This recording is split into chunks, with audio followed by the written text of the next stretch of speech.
E hoje tenho a grata satisfação de estar recebendo essa grande colega da área de comunicação, empresária, empreendedora, defensora aí da causa comercial, afinal de contas já foi inclusive presidente da Associação Empresarial da cidade de Balneário Camboriú, a colega Cissa Miller. Muito bom dia, seja bem-vinda. Bom dia, Gilmar Paraná, que honra a minha estar aqui na Dengo Dengo.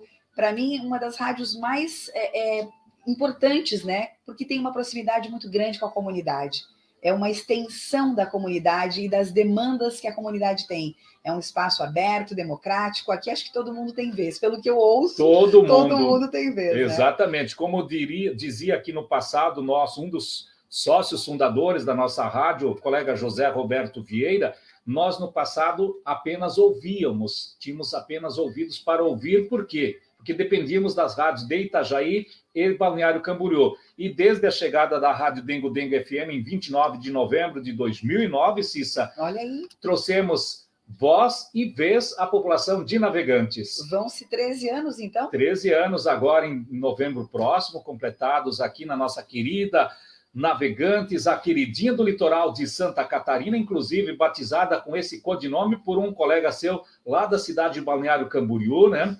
Foi quem? O Décio Caldeira, né? Décio Caldeira. Deve conhecer ele, que atua no segmento esportivo. Durante uma entrevista que eu fazia com ele aqui na Rádio Dengo Dengo FM, e ele, ao vivo, Gilmar, vamos batizar a Rádio Dengo Dengo FM como, até então, a queridinha da cidade. Depois a gente tomou o corpo, cresceu, viramos a queridinha do litoral de Santa Catarina. Olha aí, a Rádio Dengo Dengo, queridinha do litoral de Santa Catarina. Inclusive, tive ontem entrevista com uma pré-candidata da sua cidade também, a pré-candidata a deputada federal, Dileta Correia, que esteve com a gente falando e cumprimentando, falou esse nome, Gilmar, muito bacana, e que tem toda uma conexão, né? Tem toda uma história por trás que retrata, como nós temos em Florianópolis o Manezinho da ilha. Exato. Em Navegantes nós temos o Dengo Dengo. Eu penso que Navegantes é uma cidade que tem que se orgulhar muito, né? Foi uma cidade que cresceu 41% em 11 anos, ou seja, está em franco desenvolvimento. São mais de 85 mil habitantes. A gente aqui na antessala da Dengo Dengo encontrou com o pessoal do Pará, quer dizer, a gente atrai brasileiros e estrangeiros do mundo todo para trabalhar em Navegantes. Uma sociedade que vai se formando, uma cidade que está tomando um corpo maravilhoso. Eu sou fã de Navegantes, eu tenho clientes aqui, lógico, também pela minha empresa, mas assim, eu tenho amigos, o que é mais importante. E, claro, eu vou ter algumas questões para observar, como pessoa que visita frequentemente aqui a cidade.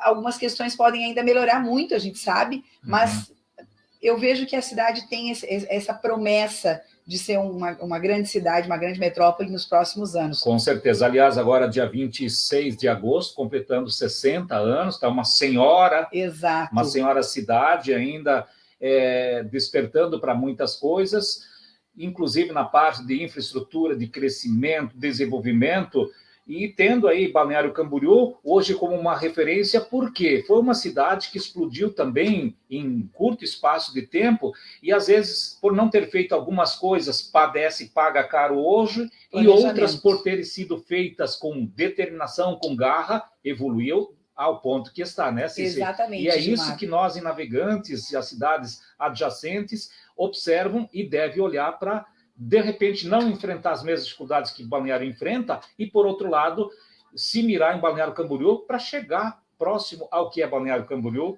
Exatamente. O que eu penso assim? Lógico, Balneário Camboriú é uma cidade de referência na nossa região e ela tem a construção civil como uma grande indústria. Mas Navegantes tem a questão portuária, que é muito forte. A Portonave, embora seja uma empresa privada, ela tem uma geração de emprego e acaba tendo um impacto econômico muito importante na cidade. Nós temos outras indústrias, a indústria do pescado, que também é importantíssima, é uma atividade econômica muito forte.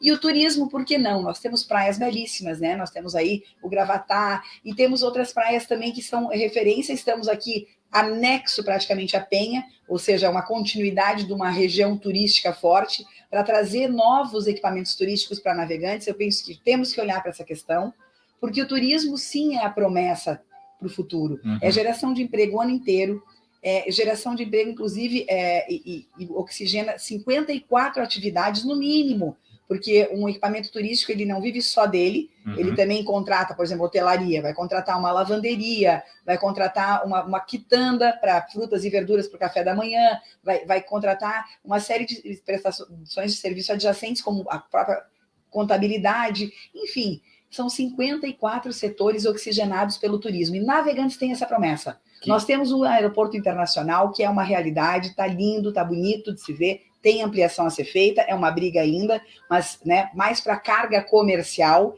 porém é uma cidade que já tem uma infraestrutura.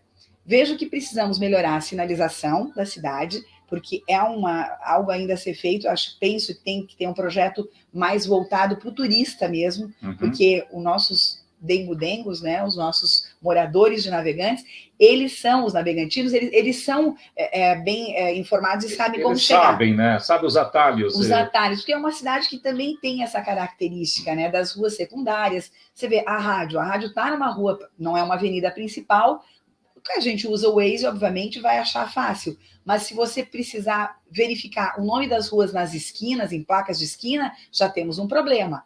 Né? A questão do calçamento, a questão da infraestrutura de calçamento precisa ser melhorada também. Tem questões aqui para serem trabalhadas. Como eu sou amiga do Liba. Que ótimo, que bom. Nós queremos aqui que todos os nossos eleitos aí que entrem em defesa da nossa região. Críticas positivas, construtivas, Cissa, já deu para o pessoal de casa, Passarinho, quero agradecer o aporte aqui, o apoio do Passarinho, né, nosso mestrando Passarinho Capoeira, aliás, tem um projeto muito bacana, Cissa, depois, no término daqui da entrevista, se você puder ouvir um pouquinho. Ele é um dos primeiros capoterapeutas de Santa Catarina, formado, recebeu o diploma ontem à noite, né? Bacana, parabéns, Passarinho. E é uma atividade que você, com certeza, vai fazer questão de levar para Balneário Camboriú, porque é uma cidade cheia de gente da melhor idade, da boa idade, exato, da terceira idade, que é onde se aplica a capoterapia, que é uma grande atividade. A pessoa mais de idade não vai praticar capoeira ali, porque tem uns golpes um pouco mais assim, daí o corpo já não obedece. Mas a capoterapia, com certeza, vai ajudar muito. Como Balneário Camboriú tem essa veia de ter o turismo da terceira idade, com certeza esse trabalho da capoterapia vai ser muito pertinente, muito bacana, uma bandeira para você levar para lá também.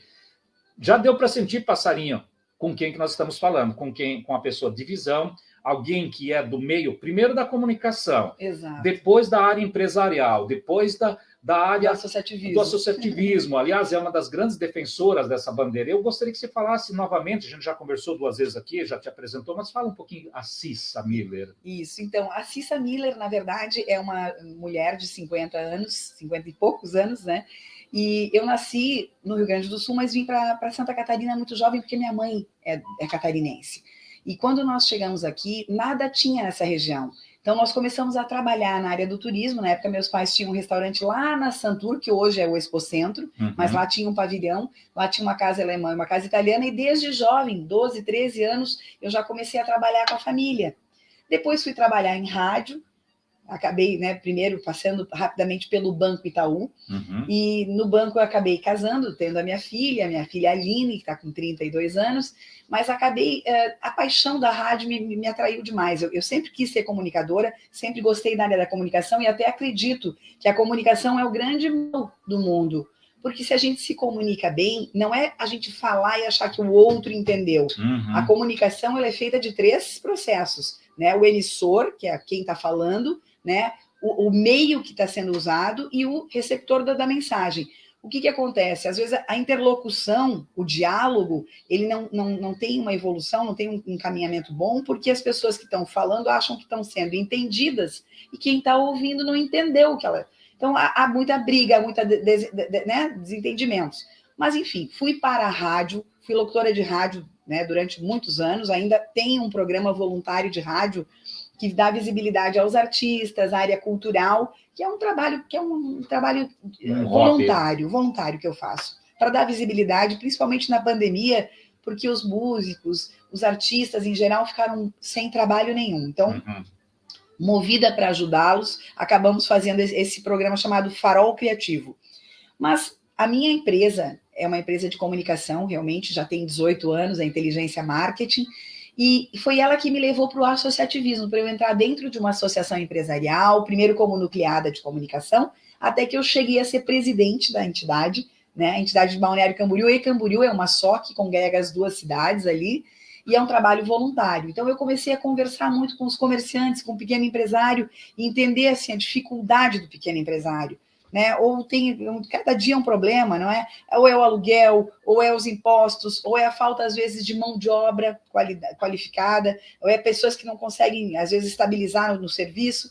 Enfim, nesse processo, eu acabei me tornando presidente, e depois fui diretora, daí sim, da área de turismo na FACISC, que é a Federação Estadual das Associações Empresariais. Aqui em Navegantes é a ASIM, né? Que o Liba, inclusive, foi presidente, né? Depois também nós temos o Rinaldo Araújo. O Rinaldo, que é vice-presidente da FACISC. Exato, meu amigo, né? O Rinaldo é parceiro, colega nosso. E assim, o que me moveu para a política? É importante, Gilmar, eu falar isso. Eu sou uma pessoa muito sensível ao problema do outro. Eu gosto, embora eu goste de falar, eu gosto muito de ouvir. E eu penso que uma pessoa que se envolva na política, ela tem que ter paciência com os problemas alheios. Ela tem que ter ouvidos para ouvir e pensar em soluções. Se envolver de fato, abraçar aqueles problemas e levar propostas e soluções adiante. Um legislador, que é o caso da minha pré-candidatura a deputada estadual, né, eu vou atuar, logicamente, né, a LESC fica em Florianópolis, mas a região de atuação é toda a região da ANF. Né? É Navegantes, é pegar no colo Navegantes, é esses problemas que a gente vê, às vezes não vem recurso para fazer isso que eu estou lhe falando, placas de sinalização turística, é recurso estadual. Para fazer, muitas vezes, pavimentações ou infraestruturas, também. Então, precisa ter interesse na cidade, precisa olhar com carinho a cidade. E nós temos uma promessa regional de fazer uma integração, uma mobilidade urbana. Exatamente. A gente depende do ferryboat, você sabe, quem depende diariamente sabe o que é. Eu agora vi, inclusive, aquela questão da fumaça, né, do ferryboat vindo para cima das pessoas. Cissa, é muito triste, é muito triste. Você é usuário, né, andando a pé ali, ou de bicicleta, enfim, você fica sujeito a uma série de a poluição, o cheiro. Isso tem pessoas que têm problema de bronquite, asma, enfim. Eu vejo que tem problemas para serem corrigidos e serem trabalhados, mas tem que ter vontade, Gilmar. Vontade de olhar para cá com esse carinho. E a gente que vive aqui, de certo modo, pelos amigos que tem Penha, Navegantes, Pissarras. Eu tenho amigos nessa região toda, Barra Velha. Não fico só em Balneário, até às vezes posso dizer que fico menos em Balneário do que na região, porque chega final de semana a gente quer visitar os amigos que gosta. A gente consegue ver claramente os problemas, porque a gente não está aqui todos os dias, então a gente percebe, né? Quando chega, tem aquele olhar de fora. A política vem, nesse momento da minha vida, mais como um propósito, assim, uma missão. Eu não sou uma pessoa de grandes ambições, assim, no sentido financeiro.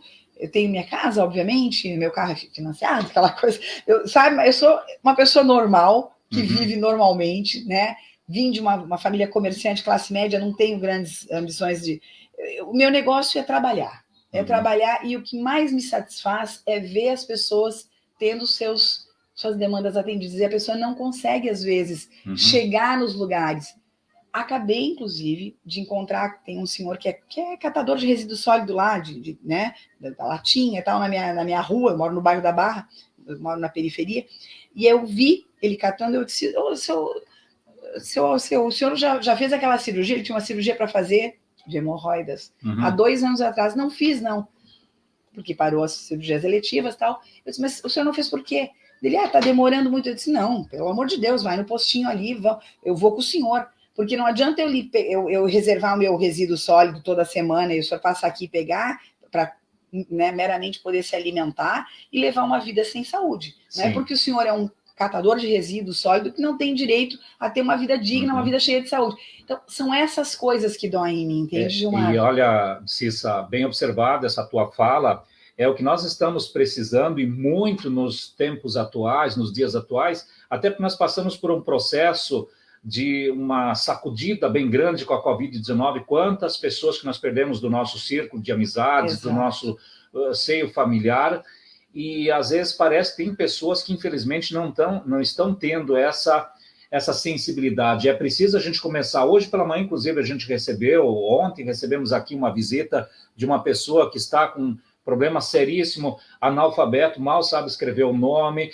com dificuldades imensas, trabalha de dia para comer de noite. Exato. E assim, gente, porque é um preguiçoso, mas porque não estudou, está com 50 e poucos anos de idade, talvez não tenha tido o mesmo discernimento, a mesma vontade, a mesma dinâmica. Ou até uma orientação familiar. Exatamente. Então, assim, carece de atenção do serviço público. O Estado tem essa obrigatoriedade. Sim. Diferente da tua empresa, se a tua pode ser uma empresa pujante, de sucesso, sim, a Cissa Miller ganha muito dinheiro, coisa e tal. Se você quer ajudar ou não, é uma coisa pessoal, daí do teu instinto de ser humano, porque a empresa é tua. Exato. Se você vai bem. Agora, quando se está no serviço público, está no Estado, a pessoa tem por obrigação dele enxergar para essa classe menos favorecida, menos assim, condicionada. Uma questão, Gilmar, que você coloca da saúde, que é uma obrigatoriedade do governo, assim como a educação.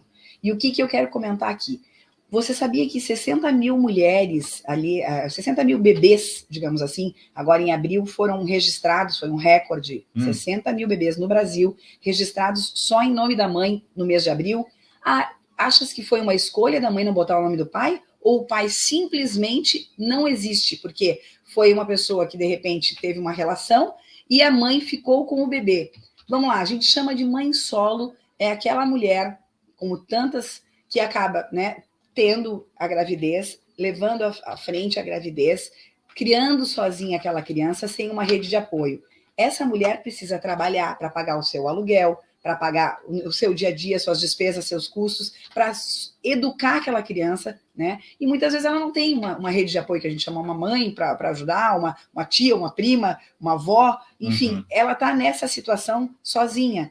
E ela fica sem condição, porque não há, por exemplo, vaga na educação pública, né? Não há vaga. Se há vaga é para meio período. Como é que esta criatura vai trabalhar? Como é que ela vai trabalhar? Ela vai deixar com quem aquela criança?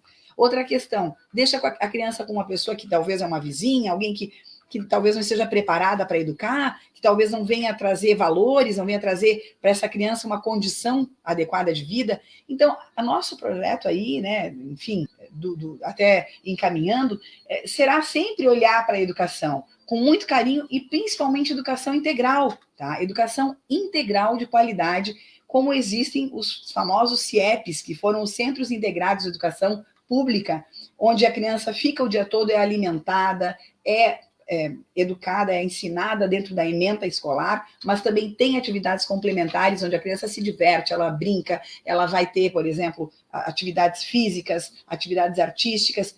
Esse modelo de educação que cuida da criança e traz a criança para uma realidade melhor é uma promessa de futuro. Porque o que acontece hoje, se a criança está meio período na escola, onde ela fica no outro meio período?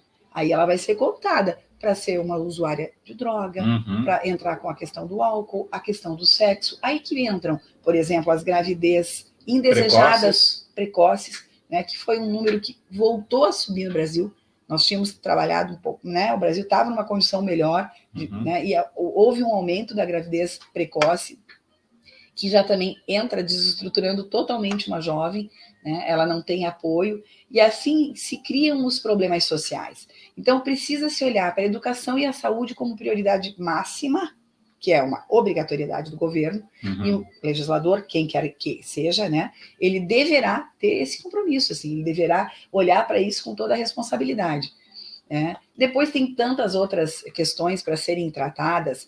Outra coisa que eu falo sempre, transporte público. Como é que a criatura vai trabalhar se ela não tem como se locomover da onde ela mora? Cada vez o aluguel mais caro, né, gente?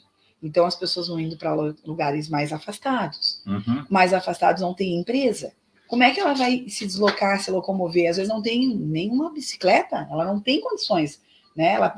Ela tem que levar a criança, enfim, o transporte público é um problema realmente sério na nossa região, não é só Navegantes, é Itajaí, é Balneário, é Camboriú, e as pessoas estão precisando de alguém que se preocupe com isso, entende?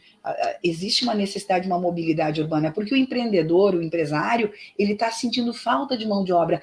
Eu abro uma vaga e não chega ninguém para buscar. Mas se o sujeito tiver que sair de manhã, pegar um Uber para trabalhar, ele já não vai ter dinheiro para almoçar. Ou ele pega o Uber ou ele almoça. Entende? Ele vai ganhar no final do mês. Ele descontando as despesas dele para ir trabalhar, ele desespera. Exato. E acaba ficando em casa. Não é questão de ser como as pessoas podem julgar vagabundo. Não é isso, não. Uhum. A questão é que a pessoa não tem estrutura para ir buscar o trabalho diário digno, para colocar comida na mesa, para pagar o seu aluguel em dia. Quem não quer ser digno? Quem quer estar com o nome no SPC? Quem quer ficar devendo? Ninguém quer. Eu digo até, o nosso Brasil tem juros altíssimos do cartão de crédito, 1000% ao ano é o juro do cartão de crédito. Uhum. E assim, a pessoa usa o cartão de crédito para quê? Você pode observar. Ela está abastecendo no cartão de crédito, ela está comprando no mercado comida. E a farmácia. Ela não está tendo luxo.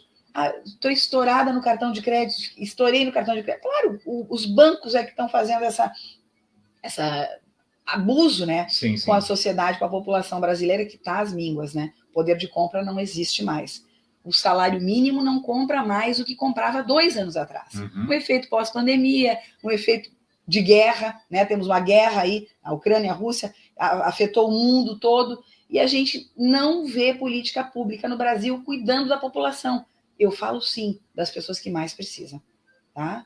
Os que mais precisam, que são os mais carentes. E é isso que precisa ser feito, esse olhar, esse amor, essa vontade de ajudar. É nisso que a gente precisa atuar, entendeu? Uma outra bandeira, Cissa, que a gente está vendo mais uma vez com um grande número de casos ocorrendo em 2022, nesse primeiro semestre foi estrondoso, a questão da violência contra a mulher e o abuso de crianças e adolescentes, com estupro, inclusive dentro das famílias, a desestruturação do conceito de família nessa questão. Nesse sentido, você tem alguma pauta que você pretende, caso eleita for, levar para brigar em Florianópolis? Eu até vou dizer para ti, Gilmar, e para os nossos ouvintes, que eu já tenho um projeto que eu venho trabalhando chamado Justiça por Elas. O nome é bem pontual. São 12 leis que toda mulher precisa saber para se defender minimamente, inclusive, né? Não só da violência doméstica, mas do assédio sexual, que seja ele nas empresas, no trabalho, do abuso, das fobias, né? A gordofobia, a questão da invasão das suas redes sociais, de ameaças, né? Do cyberespaço, que a gente chama, né? Às vezes a pessoa está lá no Facebook e entram pessoas querendo, né? Enfim, abusá-las. Mas do abuso, sim, físico, como foi no caso daquele anestesista, que inclusive o caso está, por causa da Lei Geral de Proteção de Dados que existe, talvez ele saia até impune, né, do processo. Mas ele anestesia a grávida para fazer a cesariana. A grávida já em momento de... Quem é mãe sabe, como eu, o que é um processo de parto, tá? Todos os medos que a gente tem e tudo mais. Aí você está anestesiada e ele abusa da vítima, ele transforma a vítima numa paciente que deveria ser cuidada por ele. Isso é um crime, assim, hediondo da maior gravidade, tá? E ainda transforma essa mulher em vítima, né? Estupra ela, abusa ela. E isso era recorrente, era uma coisa que ele fazia com frequência, um doente, né? E a mulher tem o direito, isso que eu falo das leis que a mulher precisa saber, uma delas é a 8.080, que é a lei que dá direito a toda mulher no processo do parto, parturiente, que a gente chama, quando ela vai ter o bebê, a ter um acompanhante, não importa se é marido, as mães que não têm, às vezes, um companheiro, pode ser uma vizinha, pode ser uma irmã, pode ser uma mãe, pode ser qualquer pessoa na qual ela confia, e ela tem o direito, todo o hospital público, todo local tem que dar a ela esse direito de entrar junto com ela alguém, porque ela vai estar num momento de altíssima vulnerabilidade. Tá? Ela sofre violência por parte, muitas vezes até, dos profissionais que atendem, e até uma questão de ter alguém que a defenda, alguém que veja o que está acontecendo. É um direito da mulher durante o processo do parto. Mulheres, exijam, tá? Que vocês tenham um acompanhante, uma acompanhante, e não importa o grau parentesco. Se vocês disserem que aquela pessoa é da confiança de vocês, ela tem que entrar junto naquele momento. Tem que ser aceita. Então, o Justiça por Elas é um processo que a gente já vem desenvolvendo desde 2 anos atrás, assim, que a gente vem trabalhando esse tema, vem conversando com mulheres. A gente desenvolveu um material, inclusive um PDF, que eu ponho à disposição para quem quiser. E são leis simples, que estão à nossa disposição, e nós, por correria do dia a dia e até por falta de conhecimento. Eu também não sou advogado, também não sei. Fui pesquisar para fazer o levantamento. São leis essenciais que nos defendem num transporte público, de um assédio, num espaço de trabalho, dentro da nossa própria residência. E um outro apelo que eu faço, Gilmar, né, nessa questão da violência doméstica, nessas questões familiares, a gente tem que denunciar. Dá medo, a gente tem medo do abusador, a gente tem medo da pessoa que está fazendo violência, mas existe um número chamado, né, o número 180, que é um número, é uma central de atendimento, e ela deve ser acionada, tá? De uma forma, às vezes até você pode fazer isso sem se identificar, tá? Todo abuso deve ser, porque senão você se torna um cúmplice do abusador, se você não denuncia. E uma outra questão, por fim, que eu quero comentar, que Santa Catarina tem 295 cidades, são 295 municípios. Nós só temos 65, a gente chama de delegacias especializadas em mulheres e vulneráveis. Quando eu falo em vulnerável, eu estou falando da pessoa com deficiência, tá? Que tem que ser protegida também, porque muitas vezes é abusada e a gente nem sabe, tá? E também de pessoas, né, idosos, enfim, crianças, né? Como vimos, crianças.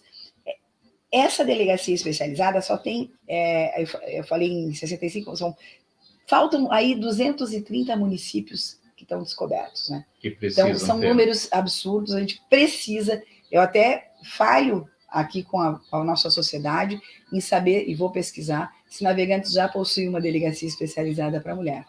Tem uma delegada, mas nós não temos uma delegacia específica para isso ainda. Temos a doutora Patrícia, que faz um trabalho muito bacana, muito interessante. Guerreira, né? Uma guerreira. Guerreira porque não tem estrutura para fazer. Mas, infelizmente, tem bastante limitações nesse sentido. Uma delas, inclusive, se isso aqui é uma grande briga, deve ser uma bandeira para todo deputado que se eleger nesse pleito deste ano de 2022, brigar junto ao governo do Estado, futuro governo do Estado, em relação aos plantões das delegacias nos finais de semana e à noite. Que é onde ocorrem mais No nosso caso, crimes. Aqui, por exemplo, tiver final de semana uma ocorrência, tem que correr para fazer um registro em Itajaí apenas. Ou online. Quer dizer, está sendo, né, assassinado, isso. Vai fazer como? Não tem como... E aí, de acordo com, inclusive eu entrevistei algumas vezes a doutora Patrícia aqui, ela relatava que o problema, a tendência geralmente da agressão contra a mulher acontece no domingo de tarde para o domingo de noitinha.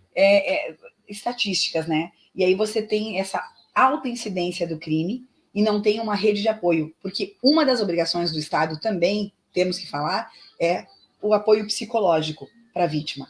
O apoio psicológico é a reclusão com segurança, tá? Espaços preparados para receber essa mulher, que muitas vezes foge de casa para não ser morta, para não ser assassinada, ela sai sem nada, ela não leva sequer a sua identidade, porque ela pega, às vezes, um momento de bobeira do agressor, do criminoso, e ela se evade do local ali correndo, ela que foge, a casa fica para o criminoso, a casa fica para o agressor, e ela sai sem roupa no corpo, só com a roupa do corpo, aliás, às vezes cata a criança, cata o filho, não dá tempo de pegar nada, porque ela vê uma oportunidade de salvar a vida dela e a das crianças.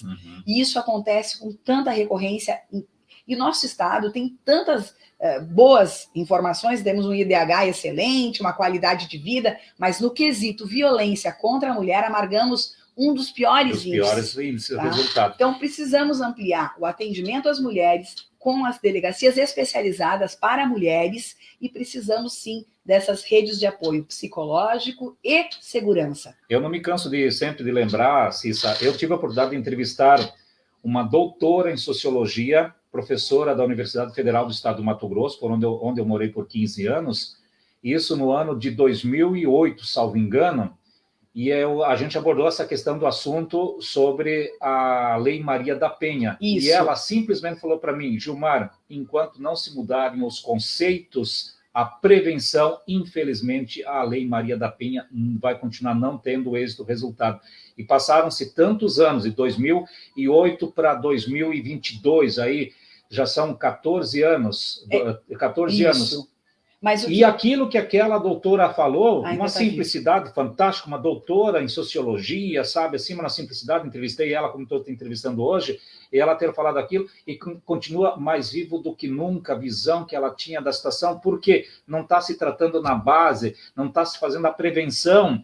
No primeiro sinal, por exemplo, de uma tentativa de violência do homem contra a mulher, ou que seja de um pai, de um irmão, inclusive também, padrasto. Quantos assédios que nós temos dentro de casa, E essa questão também do assédio de padrastos, né, que está acontecendo. Até um avô, recentemente, abusou da neta mesmo. Agora tivemos aí uma condenação de um avô e o filho dele, o avô e o pai da menina de menor foram condenados por abuso aí de menor e vulnerável. Então, essa questão, essa nossa cultura que precisa ser tratada, precisa ser curada.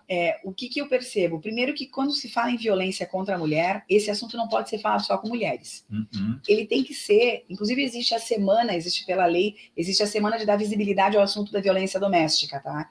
Que é nas escolas. Porque, às vezes, a adolescente, ela sofre isso e ela nem se dá conta que aquilo está errado. Porque dentro da casa dela, imagina tu teu pai e teu avô sendo abusivo, tu vai achar que todas as outras casas têm esse mesmo problema. Ela não criou uma noção, uma consciência. Então, todas as oportunidades de se falar... Ou que isso seja normal do homem abusar. Exatamente. Então, todos os lugares e todas as oportunidades que se puder falar da violência contra a mulher, deve ser falado, e a mulher, quando eu falo, não é só mulher, né, de uma idade madura, é de todas as idades, como você mesmo falou da criança, né, dos vulneráveis. Mas existe, a Lei Maria da Penha também, ela prevê uma outra punição para crimes de violência psicológica e moral, porque não existe só a violência física. Vamos dizer, a agressão, ela fica evidente a violência. Você levar um tapa, um murro, né, você se sentir agredido e sofrer na pele, isso é muito triste. Isso é um caso já gravíssimo de violência, encaminhado até para um homicídio, né, um feminicídio, que a gente chama, né?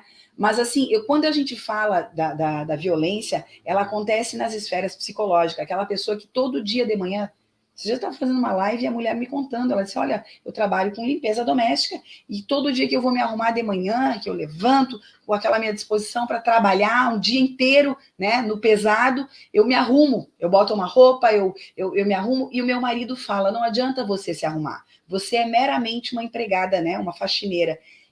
Aquilo me doeu tanto no meu coração e no meu estômago, me deu um soco no estômago. Eu falei, quê? Como assim ele diz isso para você? Isso é violência doméstica, isso é crime. Uhum. Isso é violência, psicológica, isso é crime. Então, é categorizado uma recorrente violência, por exemplo, como essa, uma agressão verbal recorrente, que você consiga ter testemunha, que você consiga provar que você sofre aquilo, porque a gente ainda tem que provar, além de tudo, né? E isso, às vezes, deixa marcas na sua pessoa muito mais graves do que um tapa. Às vezes, uma agressão física, ela vai fazer você sair daquela situação. Mas uma agressão recorrente verbal, que a pessoa te põe para baixo, te desmoraliza, essa violência psicológica é passível de reclusão. O cara pode ser preso, sim, e você precisa se defender. Tem que discar o 180, tem que buscar os seus direitos. Tem também a violência patrimonial, aquela que quando a pessoa, né, depende financeiramente do companheiro e o companheiro ameaça tudo que vai cortar o dinheiro, que às vezes ajuda um idoso, ajuda uma família, uma mãe, alguém idoso, alguém doente, e a pessoa sofre abusos de toda ordem, né? Porque fica com medo de perder aquele direito ao dinheiro, né, ao recurso. Eu vou cortar, não vou mais ajudar tua mãe, não vou ajudar mais teu pai. Esse tipo de ameaça também é crime. Uhum. É crime e tem que ser punido. Tá? Então, a violência patrimonial, a violência psicológica e moral são violências categorizadas dentro da Lei Maria da Penha e devem ser também punidas. Inclusive, Cissa, quando dá, eu sou um pouco noveleiro, tá? Ah, é? De vez em quando, vira e mexe, eu assisto, né? E para aqueles, muitos aí, né? Que é a Globo Lixo, por exemplo, mas eu assisto, quando eu posso, assisto a novela Pantanal. E todo mundo está assistindo, é uma novela... Isso que você está comentando, trazendo agora, que a novela você tem que olhar ela e interpretar ela de 2, 3 formas, o que ela tem de mensagem, qual que é o conteúdo. E ontem à noite foi tratado justamente nessa questão lá do Coronel Tenório, uhum. justamente com a sua segunda família, esposa, sim. que ele quer levar ela para a fazenda. Mas e a tua esposa, a matriz, como se diz, como é que vai ficar? Ela vai sair pela porta dos fundos porque traiu ele, coisa e tal, papapá. Então está sendo abordado um assunto. Muitas pessoas têm visão curta, não entendem a dupla mensagem do folhetim, alerta, né? Mas está sendo tratado de forma contundente a questão da violência, da homofobia, exato. A questão da traição, exato. A questão do machismo, a questão também desse assédio. Não, porque eu vou colocar você na porta da frente, como ela não admite que eu tenho uma outra companheira, outra esposa, ela vai sair pela porta dos fundos sem nada, sim, vai pegar o direito dela. Né? Ela pode até ter sido levada, digamos, né, a cometer, às vezes, uma traição. Infelizmente, as pessoas, às vezes, estão vulneráveis emocionalmente e que acabam traindo. Isso aí, né, pode ocorrer tanto por um lado ou por outro. Mas os direitos da mulher são adquiridos e são, né, inclusive a OAB existe, né, dentro de um serviço de prestação pública, né, que é o OAB por Elas, que faz um atendimento justamente para orientação e para encaminhamentos jurídicos no direito da mulher. É importante que as mulheres saibam que a OAB tem um atendimento gratuito. Claro que eles têm uma capacidade de volume de atendimento X, então teria que analisar como é que fica, às vezes, o tempo e o prazo, porque às vezes a pessoa não tem nem tempo de brigar. Né? Às vezes a pessoa está num momento que ela precisa de socorro. Mas sabe, eu quero só comentar que a gente fala da sociedade, que a sociedade está ruim, a sociedade está mal, mas nós precisamos acolher as pessoas que tenham problema e a gente precisa. Diz que briga de marido e mulher não se mete a colher. Se mete a colher, se mete a panela e se preocupa e se aconselha e se leva a jurídica, a parte jurídica, auxílio jurídico. A gente precisa encaminhar essas mulheres, muitas vezes jovens, né, que são abusadas e tudo mais, para os seus direitos. Nós precisamos falar mais sobre isso e não só com mulheres, com todos. A sociedade precisa parar de botar uma máscara, né, e falar sobre isso com todo mundo, inclusive temas mais polêmicos, né? Bom, são 11h47, minha gente. Olha só, vocês já viram que depois que passar o processo eleitoral, eu vou te convidar para a gente fazer um podcast pelo menos uma vez por mês, que juntou 2 conversadores aqui, ó. A nossa conversa vai longa. Vamos fazer. A gente tem aí uns 12 minutinhos ainda para concluir, a gente entrega o horário ao meio-dia, mas eu gostaria de assim, deixar o espaço aberto para você. Não vou te perguntar especificamente em área tal, área B, mas assim, diante desse teu conhecimento, dessa tua expertise na área do marketing, da comunicação, do turismo, principalmente, que você sabe, e já falou aqui agora há pouquinho, que é a mola propulsora da nossa região, especificamente Balneário Camboriú, a Dubai do Brasil, né? A maravilha do Atlântico, Navegantes, que também desperta aí como um novo cenário para frente na área turística, na área empresarial, na área imobiliária, graças aí a uma série de fatores. O que você, dentro das suas bandeiras principais, para levar para a Floripa, para brigar aqui para a nossa região, questão da logística, nesse sentido geral? Perfeito. Na verdade, assim, o que nós percebemos? O turismo, ele demanda muito, né, de mão de obra no verão. No verão e nos domingos e finais de semana, que é justamente quando as creches, as escolas fecham. Então, precisa-se pensar numa educação contínua, numa rede de apoio para pessoas que trabalham nessa área, que tenham, às vezes, assim, você pega a pessoa que trabalha noturno no turismo, trabalha em restaurante, chefe de cozinha, ou que seja, trabalha na cozinha, trabalha na recepção, trabalha noturnamente. Não tem uma rede de apoio, né, uma educação, um espaço, uma escola, que tenha uma proposta de acolher as crianças para aquela família poder a mãe trabalhar, poder o pai trabalhar, né? Principalmente as mulheres, tá? Vamos falar das mulheres. Mas nós temos, então, que pensar na educação fundamental, integral, tá? O dia todo, e quem sabe até sonhando mesmo em fazer essas ampliações de horários, já que a nossa região é turística. Precisamos integrar, né? Falando um pouco do transporte público, a integração das regiões, a questão da saúde, né? Nós temos Itajaí, que tem aí o Marieta, é o hospital referência, mas toda a região depende do Marieta, e a gente sabe do que é a sobrecarga de demandas. Está no gargalo. Sempre, né? Insumos, etc. Então, como é que fica a saúde dessa região? E a gente fala da Dubai brasileira, claro, a gente tem muito orgulho de Balneário, né? A gente tem uma cidade maravilhosa, mas também tem problemas lá. E os problemas é que a gente precisa pegar, porque são problemas geralmente voltados à periferia, as pessoas que mais necessitam, que não têm acesso, né, que são pessoas que não têm condições. A gente fala da vulnerabilidade social, significa não ter dinheiro, né, às vezes não estão nem tendo as suas refeições garantidas, porque o custo do aluguel é um grande problema na nossa região. Então, também são bandeiras que a gente precisa... Ou no caso de Balneário Camboriú, que é uma região, um município que, assim... tem uma vasta oferta de trabalho, porém não permite, devido aos salários naturais, as pessoas acabam tendo de morar em Camboriú, que está sofrendo hoje um inchaço estrondoso. Exato. A gente até fala assim que Camboriú muitas vezes é o dormitório de Balneário, ou seja, a pessoa dorme em Camboriú, trabalha o dia todo em Balneário, mas toda a dependência de saúde e educação fica para Camboriú. Então, pensar na macro-regionalização. E a gente vê que Balneário e Camboriú, os aluguéis realmente estão absurdos e as pessoas estão indo para as outras cidades, né?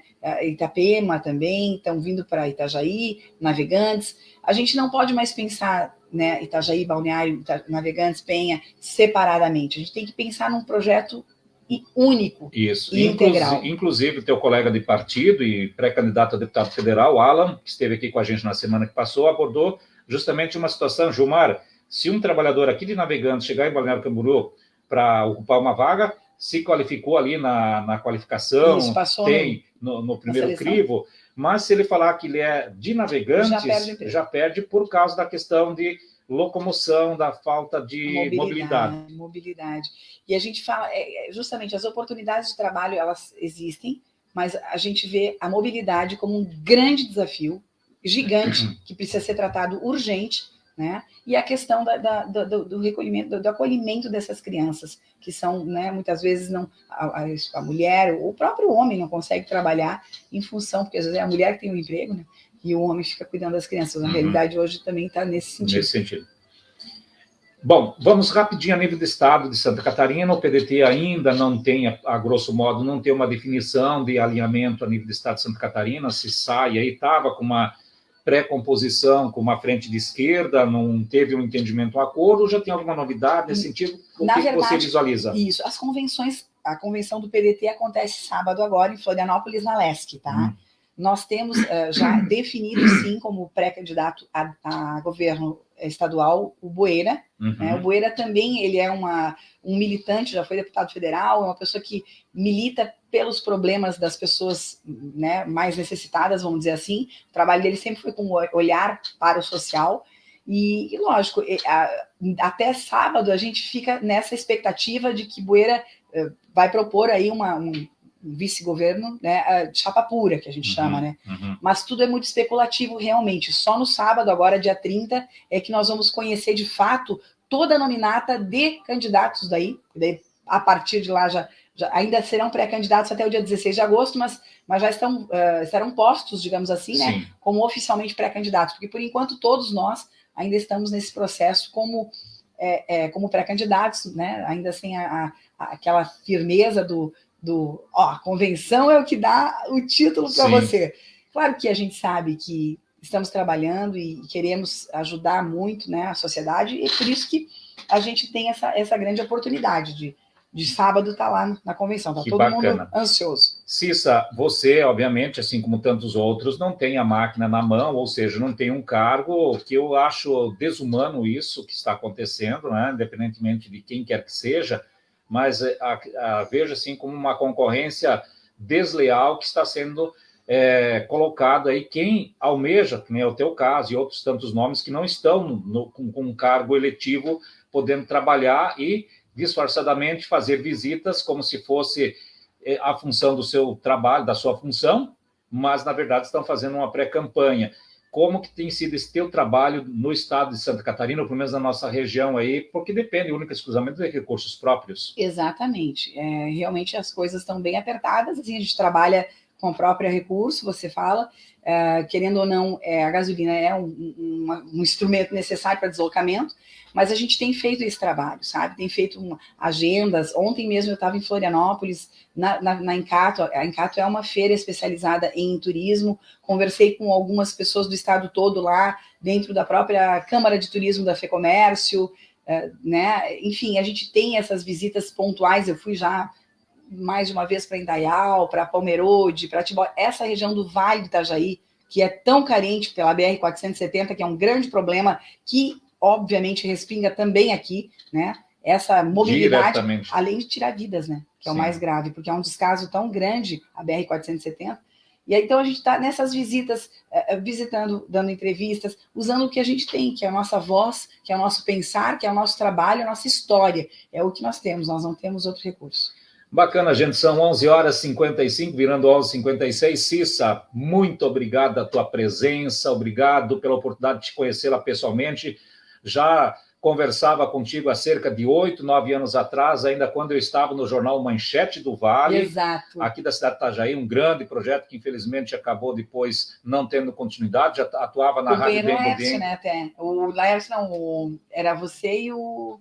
Marcos, acho que era o nosso colega, não, era um time grande, né? Mas, enfim, e aí desde aquela época eu já conversava contigo, né? Fui fazer algumas visitas em Balneário Camboriú, nenhuma oportunidade, tive essa oportunidade de conhecê-la pessoalmente, mas a gente já tem um contato comercial de longa data e depois de saber também da sua representatividade dentro do associativismo, dentro da área de comunicação, do marketing, enfim, nos deixa muito feliz de ter essa proximidade contigo e nos resta desejar boa sorte para ti, que tenha o seu nome agora convencionado na convenção do próximo final de semana e depois aí que logre êxito nessa sua proposta como candidata a deputada estadual. Assim que a convenção acontecer ali no sábado, né, eu vou te ligar e vou te contar essa novidade, vou compartilhar contigo essa alegria.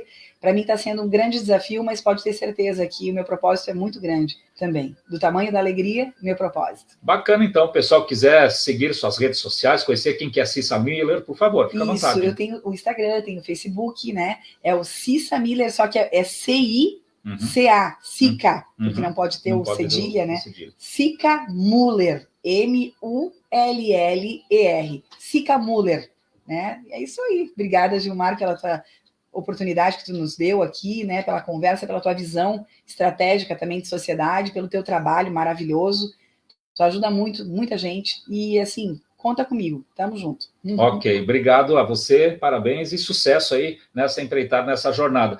E a gente finaliza por aqui, então, Jefferson Passarinho, mais uma entrevista do dia na nossa programação Dengo FM, agradecendo sempre aos nossos parceiros, apoiadores culturais, nossos ouvintes, internautas. Amanhã, sexta-feira, fechando a nossa semana, nós vamos conversar com a pré-candidata a deputada estadual Ana Carolina, da cidade de Itajaí. Segunda-feira, nós teremos a presença da pré-candidata a deputada estadual, a atual deputada Ana Paula da Silva, Paulinha. Na terça-feira, Passarinho, me ajude aí, que eu não lembro da agenda toda, mas sei que nós teremos na terça-feira, a gente tem mais entrevistas, acho que é a Mirna Bubit, se eu não me engano, na quarta-feira, o Júlio Bento, e estamos aí no aguardo dos últimos 2 dias que restam, no sorteio por aqui para ver quem correr primeiro, leva as últimas 2 vagas de entrevistas, porque nós podemos entrevistar pré-candidatos a proporcional apenas até a sexta-feira, a partir do sábado em diante, e aí já é proibido, vedado às emissoras de rádio e TV,